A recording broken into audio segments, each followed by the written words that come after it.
Bonjour, bienvenue à l'émission Tour de table. Donc, je suis ravi de vous retrouver ce soir pour une autre thématique.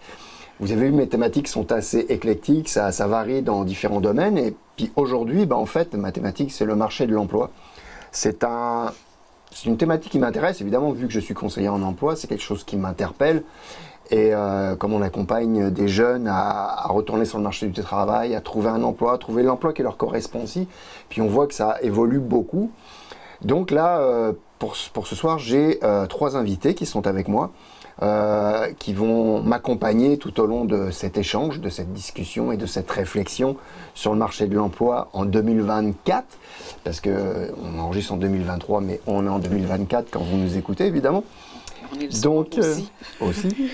Donc je vais demander à mes invités de se présenter. Donc je vais commencer avec, à ma gauche. Bonjour Pascal. Bonjour. Moi c'est Pierre-Anne, je suis directrice des ressources humaines chez CIF Metal depuis déjà 4 ans. Je suis sur le marché du travail au niveau des ressources humaines depuis 6 ans déjà. J'ai mon bac en administration des affaires, profil ressources humaines, donc c'est ce parcours-là qui m'a amené vers ce poste-là. Donc, marché de l'emploi, c'est mon quotidien. C'est ça. Puis ça va être pertinent d'avoir ton point de vue par rapport au marché de l'emploi en étant toi dans une entreprise. Une entreprise, donc oui. Ça va être pertinent. À ma droite, donc, c'est toi qui commence. Bonsoir Pascal. Bonsoir Myriam. C'est ça, Myriam. Myriam comment? Lalande, du Carrefour Jeunesse Emploi. C'est de sa faute. Du Carrefour Jeunesse Emploi. Et mon poste, c'est coordonnatrice d'événements et de services pour le volet événementiel au niveau du Carrefour, mais au niveau de Translab, tout ce qui est service, mise en place des opérations de Translab entreprise d'entraînement. Nous, on travaille avec les gens qui cherchent un emploi, avec ceux qui font un certain temps en dehors du marché du travail et qui souhaitent revenir, mais qui ont des connaissances, compétences dans le milieu de la bureautique, de la comptabilité, et pour les aider justement à faire un retour au marché du travail. Super. Donc ça va être très pertinent parce que je trouve que c'est une belle entreprise, ça, Translab, parce que justement, c'est un palliatif pour ramener sur le marché de l'emploi aussi. Et donc, à la droite de Myriam. À l'autre droite, à la gauche de l'autre, oui, c'est ça. Bon, Catherine Baudouin, moi, je suis au CJE avec Pascal, donc comme un peu son bras droit, là, ou son bras gauche, ça dépend. Ça dépend Ça dépend des jours. Mais oui, conseillère en emploi, Carrefour Jeunesse Emploi. Moi, je travaille avec les clientèles qui sont quand même assez près du marché du travail, assez autonomes. Donc, c'est premier CV ou mise à jour de CV. Après ça, les techniques pour faire la recherche, comment on se présente, entrevue, préparation d'entrevue, simulation d'entrevue. Puis, on les outille, on les aiguille là, à les envoyer. Des fois, on a eu vent qu'il y avait de l'embauche à tel endroit ou qu'on recherchait à une autre place. Donc, on accompagne nos clientèles vers ces différentes propositions-là. Puis, il y a un volet que tu fais aussi sur l'entrepreneuriat. Oui, un volet entrepreneurial aussi que j'occupe là, au niveau de promouvoir l'entrepreneuriat chez les jeunes. Là, puis l'entrepreneuriat, c'est une manière aussi de travailler. C'est une forme d'employabilité qui crée de l'emploi puis qui vient se créer son emploi aussi en quelque sorte. Fait que oui, c'est ces 2 chaises-là. Exactement. Donc ce qui est intéressant, c'est que là, on est conseiller en emploi. Évidemment, comme je suis conseiller en emploi aussi, je vais pouvoir alimenter aussi. Mais là, j'aimerais avoir votre avis. Comment vous voyez le marché de l'emploi actuellement? Disons 2023-2024. Comment voyez-vous le marché de l'emploi actuellement? Selon moi, le marché de l'emploi actuellement, il y a beaucoup d'emplois disponibles. Pour les gens qui sont en recherche d'emploi, là, il y a un panel d'emplois disponibles où justement les gens peuvent aller chercher vraiment un fit avec ce qu'ils recherchent. C'est quoi qui les drive, c'est quoi qui les intéresse, puis d'aller chercher vraiment une entreprise pour laquelle ils sont interpellés à travailler. Puis ça, c'est une chance pour les gens en recherche d'emploi actuellement. C'est un challenge pour les gens de ressources humaines comme moi. Là, c'est ça, parce que c'est ça que je voulais... Exact. Pour nous, on a beaucoup d'emplois disponibles, puis le bassin de main-d'œuvre est quand même limité actuellement. Le taux de chômage est extrêmement bas là, dans la région là, actuellement. Fait que c'est sûr que c'est un challenge du côté des ressources humaines. Mais pour les gens qui sont en recherche d'emploi, c'est un bel éventail de choix qu'ils ont. Puis ça ça force aussi des remises en question en tant qu'employeur.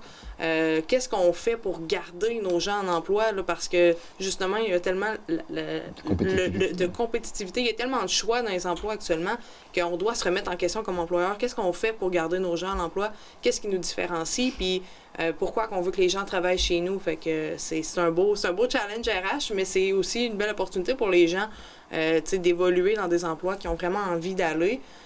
Puis des fois, peut-être de faire justement un move que les gens hésitaient à faire. Tu sais, quand tu as une panoplie d'emplois, il y en a qui se disent, j'ai le goût de l'essayer. J'ai le goût de quoi de nouveau, là. Est-ce que ça risque, il n'y a pas un risque que les jeunes ou les personnes se perdent là-dedans un peu? Bien, peut-être que oui. Ça crée aussi certaines problématiques, je veux dire. Justement, là, on voit certaines personnes, justement, qui se perdent peut-être là-dedans à dire « Ah, j'essaye un job une semaine. Ah, j'essaye un emploi une semaine. Ah, je retourne à mon ancien employeur. » Puis malheureusement, ça ne crée pas peut-être une bonne réputation pour la personne qui est en recherche d'emploi. Il faut quand même garder, je pense, le professionnalisme d'être loyal avec l'employeur que tu as. Important. C'est penser à sa réputation. C'est ça. Parce que ça permet à des gens, je pense, d'ouvrir leur horizon, aller peut-être chercher des emplois qu'ils n'auraient jamais pensé aller chercher. Mais il faut quand même rester conservateur, je crois, dans nos recherches d'emploi. T'sais, les gens qui bougent d'une entreprise à l'autre, ça finit par mal paraître éventuellement. Oui, tout à fait. Puis là, Catherine, pour toi, là, en lien avec la clientèle que tu rencontres, la clientèle qu'on rencontre, on le voit, actuellement, par rapport au marché de l'emploi, comment ils se situent, les jeunes, là? Mais pour faire du pouce sur ce que Pierre-Anne vient de dire, c'est un vrai marché de l'emploi, dans le sens que, oui, les opportunités de magasinage, là, je le dis, là, magasinage, elles sont là. Mais, puis nos jeunes, on dirait des fois qu'ils sont comme un peu perdus là, dans tout ça. Il y a beaucoup d'opportunités. Ouais. Qu'est-ce qui est bon? T'sais, démêler, je veux pas dire le vrai du faux, là, mais réussir à démêler un peu tout ça. Les employeurs aussi qui vont offrir de la formation versus les employeurs qui vont demander une formation. Donc, il y a plein de choses aussi. Fait que c'est beaucoup d'ouverture pour eux. Il y a beaucoup d'éducation aussi à faire dans tout ça. C'est qu'il peut y avoir aussi, en quelque sorte, des pièges. Moi, des fois, je le dis, c'est pas parce que tu as la formation chez un employeur X que ça va être bon après ça chez l'employeur Y. Donc, il y a tout ça à démêler. Il y a différentes vitrines ou différentes manières de magasiner aussi. Hein? Il y a le en ligne là, qui se fait. Là. C'est vraiment comme faire des achats en ligne, c'est un peu ça là, sur le marché de l'emploi. Donc, des fois aussi, la stratégie, est-ce que je vais porter mes CV en main propre? Est-ce qu'au travers de ça, je fais des démarches en ligne? Oui, à main propre, oui. Oui, en main propre, on aime ça. Hein? Le contact humain, il ne faut pas négliger. C'est encore bon. Il y a des employeurs qui vont préférer là, en ligne parce que les ressources humaines, leur département de ressources humaines sont débordés. Donc, pour eux, c'est plus facile de recevoir les candidatures en ligne pour certains. Là, pour des fois qui sont plus gros ou dont le territoire est plus grand. Mais il y a tout ça, puis il y a la stratégie derrière tout ça, c'est-à-dire si je me présente, si j'envoie en ligne, puis ça peut mordre à l'hameçon rapidement. Là, je fais souvent le parallèle avec la pêche parce qu'effectivement, ça mord à l'hameçon rapidement. Donc, pas brûler tout ça d'un coup, être stratégique. Ça fait beaucoup de choses pour un futur employé là, à regarder puis à réfléchir. Oui, c'est parce que ça, c'est quand même nouveau parce que quand on regarde dans l'historique, avant, il y avait plus de demandes que de postes disponibles. Donc, je pense qu'à la limite, ça a été plus facile. Les gens se préparaient, prenaient le temps de mieux se préparer. Puis, pour vraiment se démarquer maintenant, c'est comme si, même nous, quand on travaille avec eux pour les préparer, ils n'en prennent pas en considération parce qu'ils savent que des fois, même sans CV, ils vont avoir un travail. C'est dommage parce que là, c'est là que vient le petit hic pour moi, je trouve, par rapport au marché de l'emploi, puis ce plein emploi qu'on vit actuellement, parce que ça les emmène à des fois pas faire les efforts nécessaires qu'ils devraient faire, et puis penser que là, plus ils vont avoir le bon bout du bâton, il y a comme c'est bien et pas bien. Ça peut être nuisible pour eux, en fait. Puis pour les entreprises, ça devient compliqué. Oui, avant, c'est les entreprises qui avaient le bon bout du bâton. Mon département ressources humaines, présentement, quand j'ai fait mon cours en ressources humaines, on me disait on va t'apprendre à faire de la sélection de CV, à faire un tri de CV, faire une grille pour évaluer les CV. Ouais, c'est pas la réalité, là. Non. T'sais, recevoir un CV, c'est presque un miracle, là, t'sais. Donc, quand on a un CV, c'est vrai que c'est... Le déclic doit être rapide parce qu'on sait que probablement la personne a envoyé son CV chez notre compétiteur voisin. Puis si nous, on réagit pas en dedans de 24 heures, on l'a probablement perdu. Puis ça nous oblige des fois peut-être à négliger certains aspects de préparation, justement. Là, on appelle rapidement le candidat qui est peut-être pas prêt à s'en venir tout de suite en entrevue. On dit, peux-tu être là demain? La personne arrive, elle n'a pas son CV en main, donc c'est sûr. De pression, là, c'est ça. Des deux côtés, là, parce que, tu sais, la personne, justement, qui s'est préparée, qui a envoyé des CV, là, il a fallu qu'elle réfléchisse, OK, où je l'envoie, parce que sûrement qu'ils vont tous m'appeler, là, tu sais, là. Nous, moi, je leur dis, là, on va y aller progressivement, surtout chez certains candidats, là. On a des candidats qui sont très polyvalents, là, puis des fois, on va parler, par exemple, de commerce de détail ou de restauration. C'est des milieux d'emploi qui sont très faciles, qui sont la main-d'œuvre est recherchée actuellement. Mais des fois, je leur dis, là, fais-toi une stratégie, là, ton employeur de rêve, là, on va aller porter le CV là en premier. Après ça, ton second, ton troisième. Puis là, on va laisser 24, 48 heures. Puis, tu sais, on va essayer d'être stratégique. Puis après ça, on va ouvrir d'autres portes, là. Mais, tu sais, ça peut aller vite, ça mord rapidement. Puis ce qu'on entend beaucoup chez les employeurs, c'est que c'est plus l'employeur qui passe l'entrevue aujourd'hui, c'est l'employé qui passe l'entrevue à l'employeur. Je parle beaucoup avec des employeurs, vu que pour Translab, pour permettre justement de savoir, qu'est-ce que vous recherchez? Et les employeurs, c'est ça qu'ils nous disent. Là, l'employé arrive, OK, mais pourquoi je viendrais travailler ici au lieu de là? Qu'est-ce que tu as à m'offrir versus l'autre entreprise? Fait que ça oblige là, justement les personnes en RH à se renouveler puis à être comme à l'affût de ce qu'ils offrent ailleurs aussi. Oui, c'est ça. Ça l'a... Dans les dernières années, je trouve que tout ce qui est package de conditions a explosé, là. Les employeurs qui offrent du 4 jours semaine, du 4 jours et demi, des gens qui ont des primes de soir, de nuit hyper attractives, là, du 3, 4, 5 $ de primes là, pour aller sur un corps de travail différent. Là, ça l'a obligé les entreprises à être attractifs. À être attractifs. Puis c'est bon pour les gens qui sont en recherche d'emploi, les employés, puis tout ça. Il y a eu des beaux avantages qui ont émergé de ça. Mais effectivement, là, les gens, maintenant, ont vraiment comme le gros bout du bâton. Moi, qu'est-ce que je veux? C'est ça. Pour moi, c'est quoi qui est important, puis quel emploi je choisis. C'est plus, il y a un emploi disponible, est-ce que je suis faite à 80 %? Je vais m'essayer. Si je ne fais pas à 100 %, souvent les employés ne viennent pas. Non, c'est ça. Puis, il y a, pour, dans une ancienne vie, avoir eu à engager des collègues de travail, ce qu'on voyait, c'était OK, mais non, mais ça, j'ai besoin de ça, moi, pour vivre. Puis ce qu'ils mettent à l'avant-plan, c'est leur qualité de vie, leur famille, leur petit bonheur leur à plaisir. eux. C'est ça. Puis, avant ça, c'était faut que je travaille pour avoir du plaisir, être bien, puis toute l'équipe. Maintenant, c'est tout le contraire. Fait que ça aussi, c'est ça. Puis ça met une pression sur ces entreprises qui n'ont pas les moyens d'offrir nécessairement des primes ou, tu sais. Fait que ça crée un débalancement au niveau des entreprises aussi, là, de l'offre d'emploi. Il y a des entreprises qui n'ont pas encore non plus amorcé ce virage-là, là, qui sont vraiment là. Puis il y en a qui n'ont pas la possibilité. Là. Non, c'est ça. Je regarde chez CIF dire on vire 24 heures sur 24. Comment on peut refaire des groupes de travail qui feraient du 4 jours, par exemple? On perd des heures de production. Au bout de la ligne, l'entreprise en a besoin de ces heures de production-là si on veut rester compétitif avec nos clients, les autres fournisseurs. Il faut garder quand même la base de l'entreprise solide.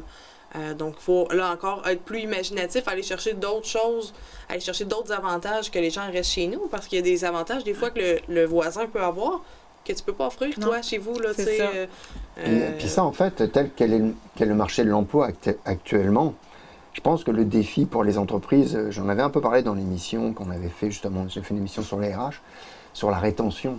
Comment garder les employés, puis les amener, parce qu'on sent qu'on perd la valeur du travail, que la valeur du travail, le travail il est secondaire par rapport à soit la vie de famille, soit ses loisirs. Il y a un inversement qui se fait, et je dis pas qu'il faut penser à soi, c'est une chose, Mais pour que la société fonctionne, il faut y ait des employés, il faut que les entreprises puissent rouler quand même. Donc c'est sûr que là, ça devient compliqué. Donc le challenge aussi, il est dans la rétention. Vous devez le vivre. Oui, vraiment. Puis on voit aussi, je vais appeler ça le clash des générations, là. Tu sais, nos travailleurs qui sont plus âgés ou nos plus anciens, il y en a beaucoup qui se valorisaient beaucoup avec le travail, dire j'ai ce travail-là depuis tant d'années, je fais ça, qui ont beaucoup cette valorisation-là reliée au travail, que dans nos plus jeunes travailleurs, on voit peut-être moins, là, qu'ils se valorisent beaucoup ailleurs avec d'autres choses, puis c'est bien correct, là, mais il y a justement un gros changement là, dans... Oui, c'est un gros travail pour les entreprises de... Que l'employé s'identifie à son entreprise, qu'il ait cette valeur de l'entreprise. Le sentiment d'appartenance, qui est très important. Puis qu'on voit de moins en moins chez les jeunes, puis qui sont plus à butiner. Et puis, je dis pas que ça va sûrement revenir, parce qu'à un moment donné... C'est pas juste les jeunes, hein? Oui, il y en a beaucoup. En fait, je pense qu'il y a ce qui vient de ça. Oui, c'est pertinent, parce qu'en fait, ce qui a amené tout ça, c'est la pandémie. La pandémie a amené un changement dans la société. Et puis les gens se sont rendus compte que, ok, je peux passer demain, je peux peut-être mourir, en fait.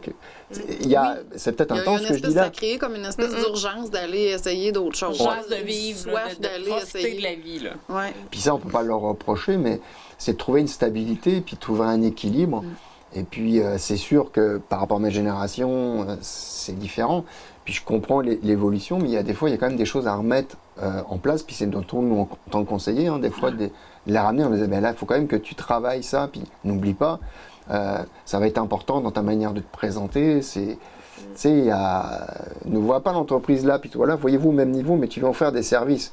Pense à ta réputation, comme si c'est ton entreprise, c'est ton image. Donc, faites pas n'importe quoi. Il y a aussi, j'ai l'impression, comme de lâcher prise, dire, si ça ne fonctionne pas ici, j'irai ailleurs. C'est ça. C'est le lâcher prise de, si l'entreprise n'est pas satisfaite de ce que j'offre, le voisin le saura peut-être. Donc, des fois, les gens, je pense qu'ils ont peut-être plus de difficultés à faire l'introspection de, OK, qu'est-ce qui se passe? Pourquoi ils ne sont pas satisfaits de mon travail? Y a-t-il des choses que moi, je dois travailler? Ou, tu sais, de se remettre en question et se challenger. Mais ils font pas ce processus-là. Non, c'est comme si ça fait pas j'irai ailleurs. C'est ça. La consommation. C'est ça. La volonté de consommation. C'est là où oui, c'est ça. Même là, la consommation, elle est même dans les emplois actuellement. Mais ça l'occasionne aussi des drôles de CV où les départements de RH qui sont aguerris voient que cet employé-là a butiné. Pourquoi il est si instable, qu'il s'est promené d'un endroit à l'autre, qu'il s'est, tu sais. Puis, des fois, oui, il y a des départements RH qui ont le temps de regarder le CV puis de prendre connaissance de ça puis de se dire, peut-être qu'avant de l'appeler, ce candidat-là, je vais en appeler un autre. Mais il y a des départements RH aussi où on est débordé, puis on éteint des feux. Puis ça a un coût aussi, ça, au niveau d'un département RH, là, de pas engager la bonne personne, d'investir sur un candidat qui va pas rester longtemps. On éteint des feux un petit peu partout, là. Puis des fois, moi, je dois avertir certains candidats aussi. Je dois leur dire, si on te rappelle pas tout de suite, là, parce que ça va tellement, tellement vite, sois conscient que les départements de ressources humaines, eux aussi, ils sont à quelque part en pénurie de main-d'œuvre. Ils vont t'appeler, pas instantanément, mais... comment on entend d'histoire, puis ça peut sembler folklorique, mais de dire, j'ai mis mon CV en ligne, puis poup, ça a sonné tout de suite, tu sais, rapidement, là. On l'entend. Puis on le voit sur les réseaux sociaux, là. Il y a beaucoup de pages de recherche d'emploi où, si quelqu'un écrit, je me cherche un emploi à temps plein, de jour, 180 commentaires, appelle-là. Beaucoup de mises en contact. Contacte-moi en privé, je sais. On voit, c'est complètement fou, là. Puis ça, on voit on voit le mouvement qui est exponentiel, on le voit pour le moment. Mais c'est sûr que là, on s'entend que pour les prochaines années, parce que là, il y a des statistiques qui le prouvent. Il y en a beaucoup, j'en vais en faire partie, qui vont partir à la retraite. Donc, à un moment donné, mais c'est une réalité pareille. Tu vas partir, mais tu vas revenir. Oui, je ne suis pas parti, mais... Tu vas aller à la retraite, mais tu vas revenir travailler. Oui, puis en même temps, je trouve que pour moi, c'est la retraite. Bon, c'est autre chose. C'est pas quelque chose qui me... La courbe démographique... Oui, mais elle le montre, puis d'ici 2031, c'est sûr qu'il va y avoir de la place, puis il va y avoir de plus en plus de jeunes, disons 15-64 ans à peu près, comme ils mettent dans les statistiques, qui vont arriver sur le marché du travail, et ça va se rééquilibrer plus ou moins, mais il va y avoir quand même un gros manque de plus en plus. Là, on voit qu'il y a... Pour faire du pouce, ce que tu viens de dire, là, je regardais les statistiques hier, puis pour les chiffres de 2021, comme en plein milieu de la pandémie, là, les 65 ans et plus en Chaudière-Appalaches représentaient 43 % de la population. Ouais, c'est énorme. Hein? Ils vont sortir, là, puis c'est ça, c'est normal. Ça. Fait que l'effet démographique que tu parlais de l'âge fait en sorte que, les personnes de 65 ans et plus travaillent plus longtemps parce qu'il manque de monde. Puis là, les jeunes qui sélectionnent leur emploi. Fait que la pression pour les entreprises, ce qu'on voit, c'est comme la génération entre les deux, qui est comme pas bébé boomer, mais qui est pas dans la jeunesse non plus. Et qui, là, elle, tu sais, oui, il y a tout le négatif au niveau des entreprises, mais pour la clientèle, l'employé comme tel, il y a une porte ouverte à améliorer son sort aussi. Oui, vraiment. Parce qu'il y a plusieurs emplois qui ne demanderont pas nécessairement d'avoir de formation ou d'expérience, qui vont dire, viens, on va te la donner. Comme Catherine disait, ça ne veut pas dire que ça va être gagnant dans une autre entreprise, mais la personne, elle peut améliorer son sort, là. Oui, de beaucoup, là. Puis on a commencé, nous, en entreprise, à le faire. On a un gros département de fonderie où on a des manœuvres, des journaliers, des gens qui arrivent sur le marché de l'emploi, qui s'en viennent dans notre usine. On est rendu qu'on a un formateur chez CIF qui les certifie, ils sortent avec un diplôme, leur DEP en transformation métallurgique. Donc là, on donne cette formation-là, puis les gens ont un diplôme de rattaché à ça. Donc ça, c'est pertinent, mais tu sais, si après ça, demain matin, tu décides que tu vas aller donner un cours où tu vas aller travailler au IGA, ton DEP, il ne te servira pas, là, c'est sûr. Non, c'est sûr. mais oui, ça force les entreprises à former à l'interne. Oui, là, justement, de plus en plus, les grosses entreprises, là, plus en plus, là, ils le font. Là. Il y avait une réalité qu'on voit dans la courbe, là, les sans diplôme. C'est pas parce que des fois on n'a pas de diplôme qu'on n'a pas de compétences. Ah non, vraiment pas. Vraiment fait que, moi, j'aimerais savoir, dans une entreprise, est-ce que ça a une importance, le diplôme, pour vous, ou c'est plus l'attitude, les qualités de la personne? Comment vous sélectionnez? Je vais dire que sur certains postes, le diplôme a une valeur. Surtout les postes de notre côté plus administratif ou du côté des finances ou des choses comme ça, des postes plus de gestion, où là, le diplôme a peut-être plus de valeur, mais on a beaucoup d'emplois où le diplôme n'est pas nécessaire, là. Tu vas arriver chez nous, on a une équipe qui va te former, on a des gens d'expérience qui vont être avec toi, ils vont te coacher, ils vont te faire évoluer. Donc, à ce moment-là, là, c'est attitude all-in. Tu sais, un candidat qui arrive avec une belle attitude, qui est ouvert à apprendre puis ouvert aux critiques, parce qu'il y en a que les critiques, c'est difficile, là, ouvert aux critiques. Parce que quand on arrive, c'est normal qu'on soit pas 100%. Là. Tout à fait. Disposé à apprendre. Disposé à apprendre, disposé à entendre des critiques, puis à vouloir évoluer. Là. Les gens qui sont engagés, qui ont un sentiment profond d'engagement, puis qui ont envie de le faire. Parce qu'on peut aller travailler, tout le monde ici autour de la table, on peut aller travailler, puis pas avoir envie de travailler. Oui. Quand tu n'as pas envie, là, ça se ressent. Tandis que quand tu es engagé, puis que tu as la volonté profonde de travailler, puis de bien faire ton travail, ça, là, c'est des candidats. Que tu c'est un wow, là. Là, justement, il faut travailler pour ne pas les perdre. Non, on veut pas les perdre, mais le diplôme rendu là, tout à fait. C'est pas ça. Je veux dire, si tu veux apprendre, on va te le montrer. Ce qui est une réalité là, aujourd'hui, va l'être encore dans 7-8 ans. Donc ça va être vraiment. Forcément, mais on se rend compte que... Puis il y a certains postes, il y a des diplômes, des fois, qui sont obligatoires même dans certains postes. Oui, donc c'est ça. Là, on n'a pas le choix, mais, mais l'attitude fait tout, même avec un diplôme. Tu peux avoir un diplôme, puis avoir une mauvaise attitude ou... même si tu as le diplôme rendu là, pour moi, vaut rien. L'attitude vaut toujours plus que le diplôme. Je suis assez d'accord là-dessus. Puis on travaille là-dessus un peu dans ce sens-là, nous, avec la clientèle, évidemment, pour les amener à... Puis tu les vois, ceux qui ont les bonnes attitudes, ça prend pas longtemps pour qu'ils se placent, puis ils maintiennent leur emploi, voilà. Puis ceux qui ont un peu plus de mal avec l'attitude, puis qui veulent pas le voir, parce qu'on peut leur expliquer, les préparer, puis il y en a, après, ça part de la personne, le désir de changer part de soi-même. Donc c'est de les amener à travailler là-dessus. Donc... ceux qui sont prêts à ça, ils ont tout à y gagner. Donc, c'est de leur faire comprendre ça. Et c'est pas forcément évident. Par rapport à ça, par rapport à Translab, là, des fois, ceux qui sont un peu plus, disons, âgés, puis qui reviennent pour se remettre en question, est-ce que des fois c'est difficile d'aller les amener à conscientiser de la réalité du marché de l'emploi en 2024? C'est très difficile parce que souvent, quand ils arrivent, ça fait déjà un bon moment qu'ils sont plus sur le marché du travail.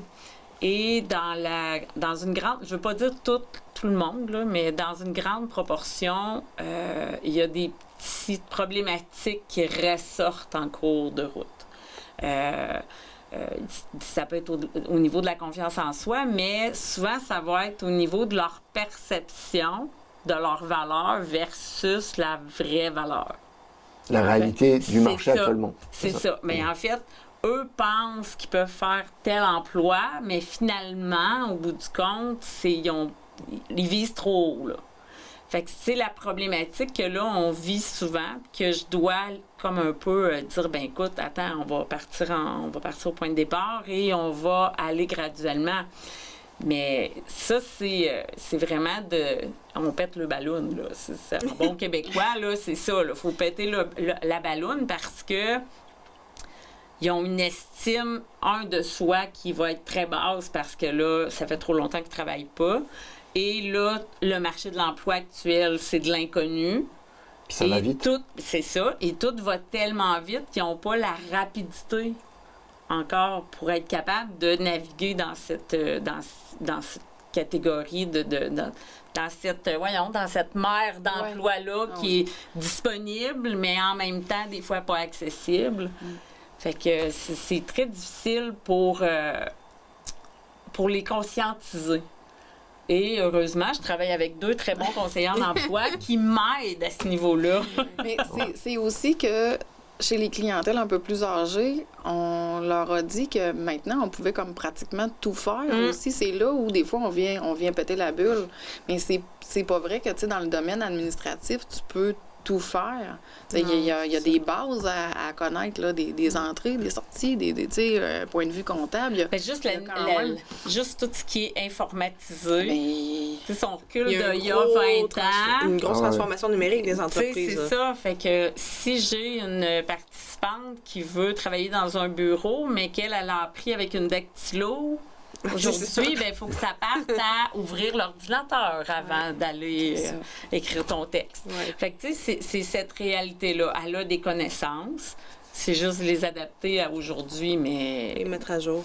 C'est ça. Des fois, c'est ça. Des fois, on part de loin. Oui. Ouais, puis c'est bien en même temps qu'on parle des générations, mais parce qu'il y a une chose qu'on observe aussi, souvent, c'est que je le vois, parce qu'avec ma clientèle, toi aussi, Catherine, tu dois le voir. Souvent, il y a des jeunes, ils vont déposer des CV, ils sont motivés, puis ils n'ont pas de retour. Ils n'ont pas de retour des entreprises. Puis, d'un seul coup, il y en a une qui répond, puis là, puis c'est peut-être pas parce que c'était pas leur premier choix. Ça arrive. Fait que ça arrive, ça c'est une autre réalité. Puis c'est vrai parce que ça crée différentes réalités, évidemment, différents paliers. Il y a ceux qui, comme on parlait tout à l'heure, qui ont la bonne attitude, qui n'ont pas vraiment, mais qui vont, eux, démontrer de l'intérêt, puis qui vont être des très bons candidats. Puis l'entreprise a intérêt, justement, quand ils passent, de les prendre, puis de les accompagner, justement, pour ne pas les perdre aussi. Puis qu'ils arrivent à avoir un sentiment d'appartenance, puis ils vont être valorisés aussi. Mais malheureusement, il y a encore des entreprises qui ne le font pas, qui jouent un petit peu, ils font un petit peu comme font certains jeunes aussi, quelque part. C'est-à-dire un peu comme un Kleenex, je te prends une journée, non, fais pas l'affaire, mais tu n'as pas pris le temps de l'accompagner. Il y a des entreprises qui font ça, je nommerai pas, mais il y a des entreprises qui font ça, c'est pas le but. Le but, c'est pas ça. Mais je trouve que c'est dommage. Puis c'est que les entreprises doivent prendre conscience de ça aussi. Ça va être dans l'accueil et l'intégration. C'est vrai que c'est énorme, la surcharge qu'a l'entreprise pour avoir du personnel, avoir un personnel qu'ils vont pouvoir garder. Mais il y a une implication de leur part aussi pour les amener de faire une bonne intégration. Mais ça, on en a déjà parlé, j'en parle souvent, je le répète, parce que je vois, il y a des entreprises qu'on voit qu'on fait l'effort, qu'il y a des changements, puis c'est waouh, c'est un plus. Mais il y en a d'autres qui sont encore à la traîne, mais il faut que les entreprises, il faut qu'ils prennent le wagon, disons le train en ligne aussi. Mais c'est comme on disait tantôt, il y a souvent la notion financière en arrière de tout ça. Le propriétaire de l'entreprise, il est probablement tout au courant de tout ça. Mais financièrement, il peut pas. Il peut pas dire, écoute, si je prends quelqu'un pour faire un accueil, intégration, une journée ou quelques heures, ben il fait pas sa job que j'ai besoin qu'il fasse, là. Ouais. Fait que, tu sais, il y a cette réalité-là. Oui, mais quelque part, c'est pas une bonne stratégie. Non, ben c'est ça, mais on est comme un peu pris entre les deux. Oui, ça, je peux le comprendre. C'est la balance. C'est prendre le temps d'expliquer. C'est comprendre que de prendre le temps, c'est un investissement. C'est ça. Puis je crois que certains candidats vont démontrer qu'il y a une valeur à le faire. Il y en a que des fois, tu vois qu'il manque juste un petit quelque chose. Tu sais, le petit switch. Ouais. Puis il y en a que, juste quand on parlait d'attitude, là, il y en a des fois que, bon, peut-être qu'ils sont moins performants. L'attitude n'est pas là. Tu vois pas le fit à long terme. Est-ce que tu vas demander à ton équipe opérationnelle de mettre autant de temps et d'efforts? De là, la valeur d'avoir une belle attitude, une bonne attitude, puis de vouloir apprendre. Je crois que les gens qui arrivent avec une attitude, une volonté d'apprendre puis de s'engager puis que ça fonctionne, l'entreprise va toujours vouloir mettre l'effort pour que ça fonctionne. Sauf que peut-être que quand on arrive avec un sentiment de détachement, ou qu'on n'est pas impliqué, ou on s'engage pas à 100%, bien là, peut-être que l'entreprise a moins intérêt, là, ou moins la volonté, du moins, de le faire. Oui, donc là, c'est vient des deux, en fait. C'est ça. De part et d'autre, il y a de l'effort à faire. Il y a les efforts, puis on le voit, les efforts, que quand même, beaucoup d'entreprises qui ont fait des efforts, on le voit là, en 10 ans, comment ça a évolué, moi je le vois. Puis on voit une évolution, puis ça va tellement vite. Puis là, on ne sait pas encore où on s'en va, là, parce que c'est tellement rapide. Puis je comprends l'urgence des entreprises de répondre à leur carnet de commandes et puis d'être toujours réactifs, productifs sur le marché, pas perdre leur part, puis c'est complexe. Puis il y a cette réalité-là de manque de main-d'œuvre. Puis d'aller chercher la main-d'œuvre à l'étranger, est-ce que c'est un plus ou ça pourrait être... Comment vous situez votre entreprise par rapport à ça? Ben, nous, on a beaucoup de travailleurs étrangers. On a près du tiers de notre main-d'œuvre qui est des travailleurs étrangers qui viennent un peu partout au travers le monde, les Philippins, les Tunisiens, les Colombiens, Sénégal, Congo. Donc, on en a beaucoup, beaucoup, beaucoup. Les entreprises ont intérêt à diversifier leur main-d'œuvre. Ils apportent des connaissances différentes, une façon de travailler différente, des idées. Ce n'est que bénéfique, selon moi. Certains d'entre eux ont des permis de travail fermés avec nous en immigration. Certains d'entre eux sont des étudiants qui sont arrivés ici à l'étranger, qui se sont joints à l'équipe. Puis ça fait une belle diversité de main-d'œuvre. C'est une plus-value, certainement. Nous, dans nos travailleurs étrangers, on en a beaucoup qui sont beaucoup plus scolarisés que notre main-d'œuvre traditionnelle, je veux dire.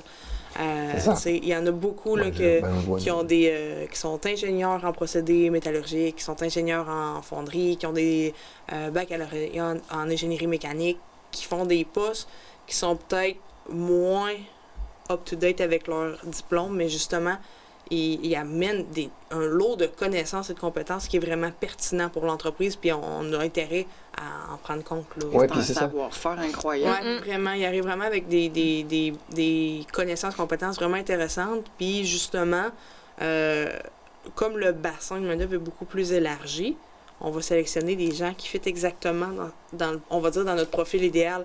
À l'inverse, présentement, c'est l'employé qui sélectionne son fit idéal en entreprise. Là, on réinverse complètement la roue souvent quand on va à l'international, où là, on peut aller chercher le fit idéal avec le candidat qu'on a besoin. Puis c'est des gens qui sortent de des pays souvent que c'est beaucoup plus difficile. Là. Donc, ils ont le sentiment d'appartenance. C'est ça que j'allais incroyable et ils sont reconnaissants de la chance qu'ils ont d'être au Canada avec nous. Donc, ils arrivent avec des compétences, connaissances, un bon sentiment d'appartenance. Donc, c'est sûr que pour nous, c'est très bénéfique, mais ça n'enlèvera jamais la place, je veux dire, à la main-d'œuvre locale. Là. Non, si la main-d'œuvre locale fait l'effort. Mais en même temps, ça doit challenger un peu la main-d'œuvre locale à pas dire, bah là, c'est tout cru pour moi, tout est facile. Non. Ça rééquilibre peut-être un petit peu pour... Effectivement, tu sais, on a comblé beaucoup de postes, justement, tu sais, quand on est rendu avec le tiers de la main-d'œuvre étrangère, on a comblé justement beaucoup de postes comme ça parce qu'on n'arrivait pas à trouver le fit idéal avec le candidat. Donc, ça force un peu les entreprises à aller à l'étranger. Il manque tellement de main-d'œuvre. La plupart des entreprises manufacturières n'ont pas le choix de se retourner vers le recrutement international parce qu'on serait complètement débalancé. Là, ils nous disent que ça va être d'ici 2031, ça va être 25-26%. C'est ça. Puis nous, on est déjà à dépasser le tiers de notre main-d'œuvre. Au niveau RH, pour la clientèle étrangère, avez-vous mis en place un système d'accueil et d'intégration? Parce que je sais que... Oui, c'est ça. Parce que je sais qu'il y a des entreprises qui le font pas nécessairement d'office. Bien, j'aurais de la difficulté à endosser qu'on aura un parcours particulier pour un travailleur étranger, un parcours particulier pour un travailleur local. Pour moi, c'est toute la main-d'œuvre à part et d'autre qui ont le droit à avoir la même attention à l'accueil. Mais effectivement, ça force quand même à. Quand ils ne parlent pas la même langue, il faut s'adapter. Là. Oui. Ils ne comprennent pas le français quand ils arrivent, donc on n'a pas le choix. Puis, effectivement, on doit adapter notre processus d'accueil en conséquence. Puis on les inscrit à des cours de francisation justement pour essayer de réduire la barrière de langue là, le plus rapidement possible. Mais ça force un compagnonnage différent. Tu sais, c'est pas mon formateur habituel peut-être qui va le former parce qu'il parle pas la langue la même langue. Là. Donc ça force quand même à adapter le processus d'accueil, mais c'est quand même un processus standard. C'est pas dans l'optique de il y en a un qui vaut plus que l'autre. Non, c'est ça. C'est pas dans cette manière-là de faire les choses. C'était plus dans ma question, c'était plus au niveau du communautaire, la communauté, de l'intégrer dans la communauté. L'employé étranger, étranger, je ne sais pas pourquoi je dis ça, je dis jamais ça. L'employé qui arrive, qui est immigrant, qui n'a pas d'entourage, qui n'a pas de famille ici, qui connaît pas la région, souvent ils arrivent, ils n'ont pas de voiture. À ce moment-là, est-ce qu'il y a comme... je sais pas, peut-être pas chez vous, mais peut-être dans des collègues RH, s'il y a quelque chose qui est mis en place pour les aider à s'intégrer? La ville fait beaucoup de choses, je pense. Oui, la ville fait beaucoup de choses. Il y a des nouveaux organismes aussi qui prennent beaucoup en charge l'accueil. Oui, effectivement, il va y avoir un beau programme avec ça. Mais c'est sûr que nous, on a la chance d'avoir des travailleurs issus de l'immigration depuis plus de 6 ans. Donc, il s'en occupe. La roue tourne. Il se rappelle c'est quoi d'être celui qui est arrivé il y a 6 ans et qui n'a pas d'entourage. Donc, il redonne. Il vient me voir, madame, je vais m'occuper de tel travailleur. Madame, je prends en charge son covoiturage. Mettez-le sur mon corps de travail, je vais l'intégrer. Donc, ça a une valeur incroyable.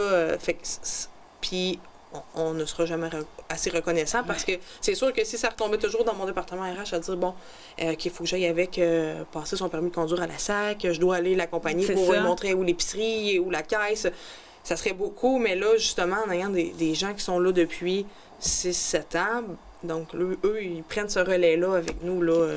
C'est bien. Oui, vraiment, c'est peut-être le point de départ d'expliquer à certaines entreprises qui n'ont pas été encore à l'international de dire la valeur que ça prend de prendre le temps, qu'à un moment donné, c'est redonné. Il y a un retour.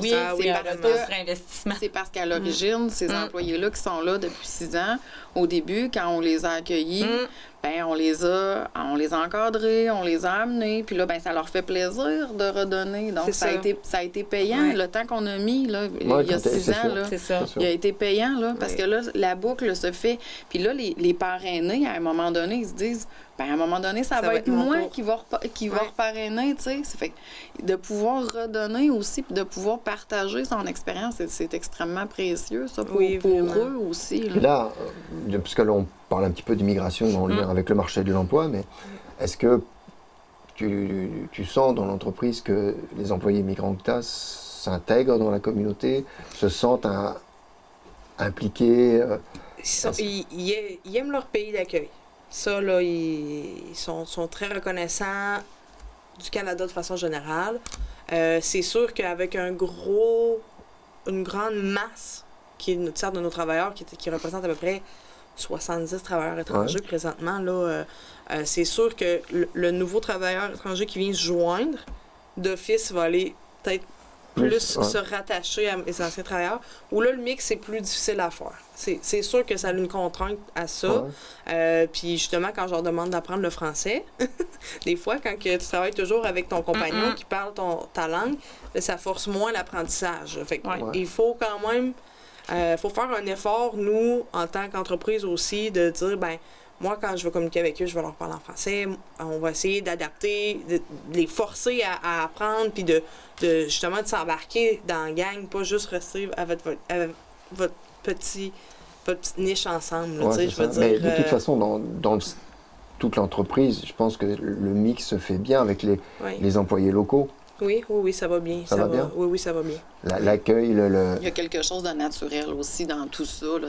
Probablement que le premier choc, il y a 6 ans, il était peut-être plus grand, là, où j'étais pas là à ce moment-là, il était peut-être plus grand le choc à ce moment-là, mais quand tu commences à comprendre la roue puis à voir justement l'apport positif qu'il peut y avoir, ben après, ça se fait plus naturellement. Au départ, c'est comme une insécurité, d'aller vers ce qui est connu. Puis, tranquillement, aussi, peut-être que le bassin d'employés va se stabiliser, dans le sens que, tu sais, la production, le bassin d'employés va se stabiliser. Puis là, les activités sociales vont faire en sorte que... Puis, ça aussi, tu sais, c'est pas à négliger, là, tout l'aspect social, là, au sein d'une entreprise. Oui. Puis, là, ça vient... ça fait tout qu'un party de Noël, là, quand on met de la musique latino pour de la musique pour ci, de la musique. Ça fait un beau mix. Les chants de Noël, les rigodons. Les rigodons québécois, au travers de la salsa, de la bachata au travers. Donc, ça fait une belle diversité. Mais en même temps, ça doit être festif. Ça fait... Mais donc, on le voit là. Comment vous voyez, vous, le marché comment il s'enligne là actuellement? On voit comment ça se passe, mais est-ce que vous avez une idée un petit peu de vers où on s'en va avec ça? Versus la pandémie, là, la perception qu'on a actuellement, le marché est un peu plus stable. On voit moins de changements drastiques. Il y a eu la période du grand changement là, pendant la pandémie. Il y a eu des mouvements de main-d'œuvre incroyables là, pendant toute la période de la pandémie. Là, depuis la dernière année, ça s'est stabilisé. Là. Il y a moins le grand changement, là, selon moi, actuellement. Le taux de chômage est encore aussi bas. Dans les 5 prochaines années, je pense que le gros bout du bâton va rester du côté de l'employé. Puis les employeurs vont falloir qu'ils s'adaptent beaucoup à ça. Il y a beaucoup d'automatisation, de changement de procédés, de réflexion à faire stratégiquement pour les entreprises. Parce que les stratégies, justement, pour pallier à ce manque de main-d'œuvre, on va aller vers là. Puis, je veux dire, s'il y a une main-d'œuvre qui est trop à butiner puis pas trouver de stabilité pour que les entreprises arrivent, justement, ça va avoir un impact parce qu'il y en a beaucoup à un moment donné qui se retrouveront sur le carreau dans quelques années, malheureusement. C'est ça c'était un peu ça mon questionnement aussi. Tu sais, est-ce que ça va pas laisser des jeunes, parce qu'il y a des jeunes pour qui le cadre scolaire ça marche pas, mais quand on le met dans un contexte de travail, là ils se réalisent et puis ça on le comprend. Puis comme tu le nommais tout à l'heure, c'est pas parce que tu as un diplôme que tu vas être forcément bon. Tu peux avoir un diplôme puis si t'as pas la bonne attitude, il sert à rien ton diplôme en fait. Ça. Mais reste que est-ce que ça ne va pas mettre à un moment donné une partie Puis on voit avec les problématiques qu'on vit actuellement, qu'on voit au niveau de l'éducation, au niveau de plein de choses, qu'est-ce que ça va faire comme génération plus tard? Est-ce qu'il ne va pas y avoir des lacunes? Puis, parce que là, les surdiplômés vont être en demande, c'est ça qui paraît, qui va ressortir le plus. Puis, mais on voit bien qu'actuellement, ceux qui n'ont pas de diplôme, il va falloir qu'ils trouvent leur place aussi, ça va être de plus en plus dur. Est-ce que c'est quelque chose pas sans le dramatiser, mais est-ce que c'est quelque chose qu'il faut peut-être trouver et à commencer à y penser, peut-être? Oui, je dirais même qu'il est peut-être déjà trop tard pour commencer à y penser. Et l'espèce de courbe démographique qu'on vit là, la majorité des 60-65 ans qui vont sortir, c'était une chronique annoncée. Là. Les démographes, les sociologues, tout le monde en parlait. Là. C'était annoncé. Il va y avoir une vague, et vous allez avoir besoin d'engager, il n'y a pas assez d'enfants, dans 20 ans, ça va éclater. C'était annoncé. Il y a des employeurs, des entreprises qui s'y sont préparés à ça. Mais il y en a d'autres qui ont mis la tête dans le sable, là, parce que pour plein de raisons, tu sais. Parce que la faute à tout le monde, là, je veux dire. Mais ça, c'était annoncé. Mais ce que je constate, c'est que dans mon bureau, ceux qui étaient éloignés du marché du travail sont plus éloignés du marché du travail. Ceux qui sont modérément, je vais dire éloignés du marché du travail, ont plus de chance. Mais ceux qui ne trouveront pas d'emploi, là, ils sont vraiment là, très loin, puis je vais dire un petit peu plus hypothéqués, malheureusement. Là. Pour eux, ça va être vraiment plus difficile. Mais en même temps, il y a un désir de faciliter l'accès à de la formation, de la diplomation, puis de le faire autrement, soit justement par les employeurs qui vont l'offrir directement au sein de l'entreprise. Ouais. Les écoles aussi vont s'adapter, ils vont dire, bien, est-ce qu'on est obligé, tu sais, le milieu de l'éducation s'adapte aussi à dire, mais est-ce qu'on est obligé de passer directement par un secondaire 5, parce qu'on le marque. Moi, quand je sortais de l'école, là, c'était secondaire 5, secondaire 5, secondaire... Tu sais, on le martelait vraiment beaucoup.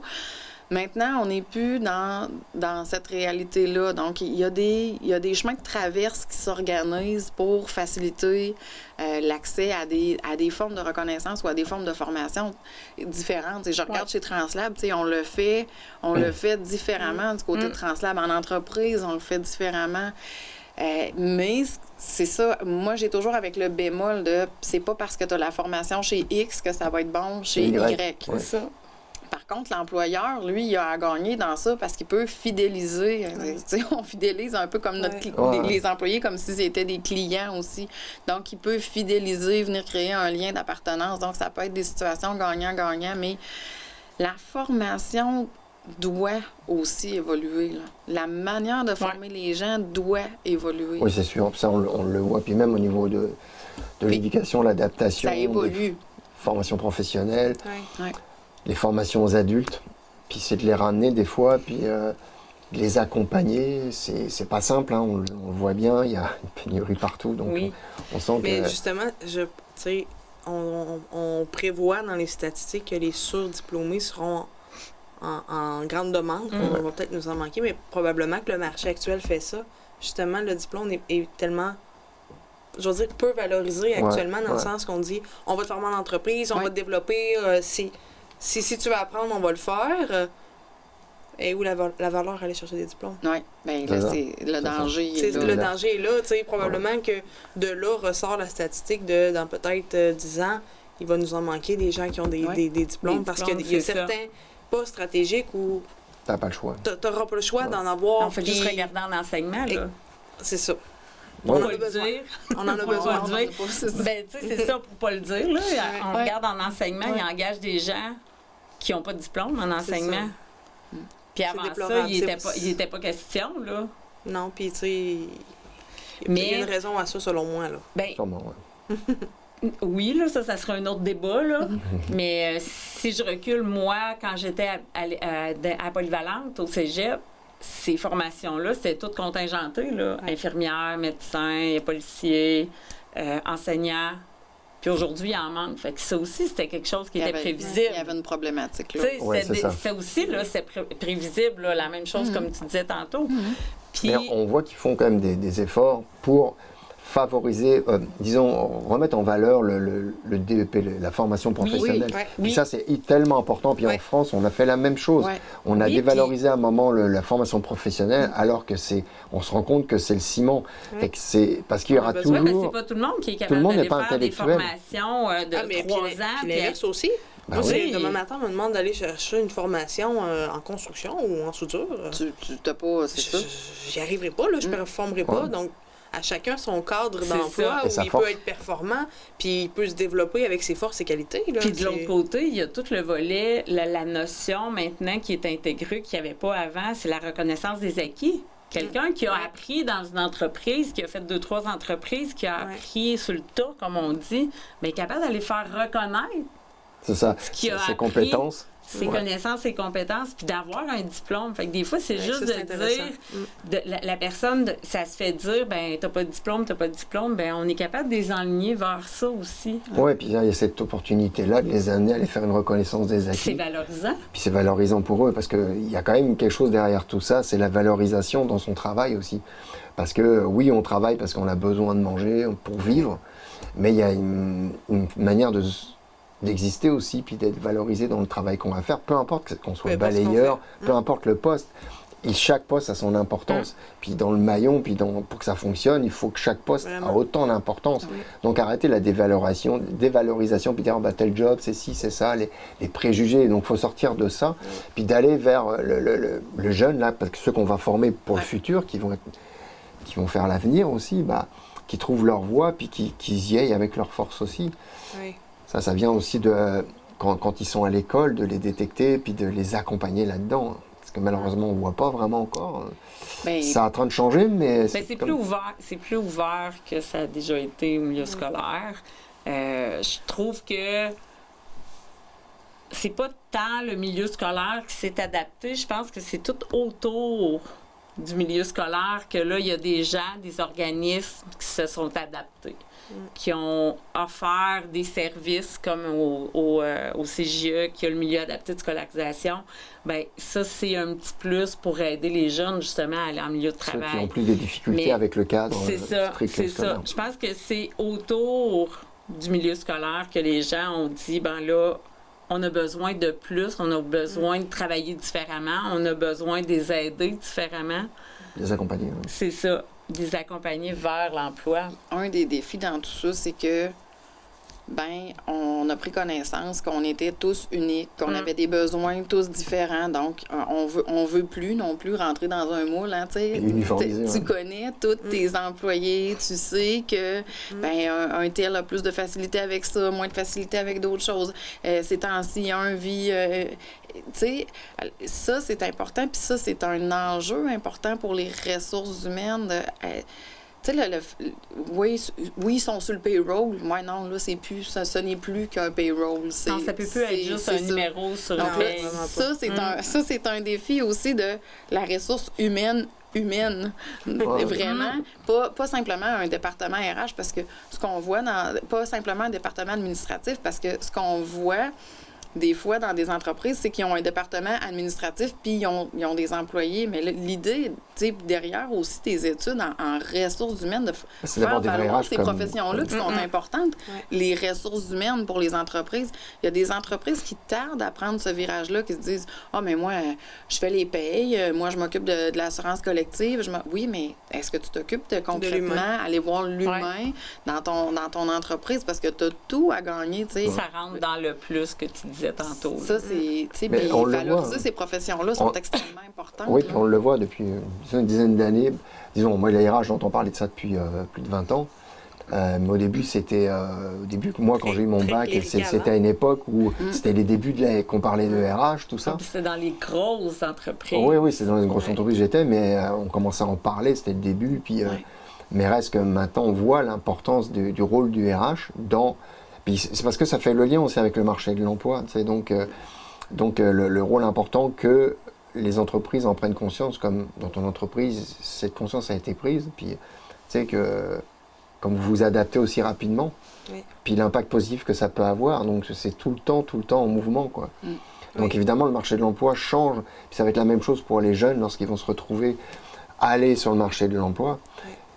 Ça va plus être comme aujourd'hui, dans 5 ans, ça va plus être comme aujourd'hui, ça va avoir changé. Ça évolue rapidement. Oui, donc autant nous, les conseillers en emploi, tous les organismes qui sont en emploi et qui préparons les jeunes, l'éducation aussi, les préparer à ça aussi, de manière à ce que ça s'arrime bien, puis que c'est sûr qu'on va passer des phases difficiles, parce que toute la génération qui va partir à la retraite, dont je fais partie... On est dans un espèce de gros balancier, là, tu sais, on a pris un bord, puis là, on vient de s'en aller directement dans l'autre bord du balancier. Puis là, c'est difficile de ramener ça là, vers le centre. Là, avec la pandémie, là, il y a beaucoup de choses qui ont été exacerbées. Là, c'est comme on dit, hein, l'idée de pendant la pandémie, on peut tout essayer. C'est comme si on repassait par quasiment les années peace and love où tout était permis, on essaie tout. Puis là, on dirait qu'on...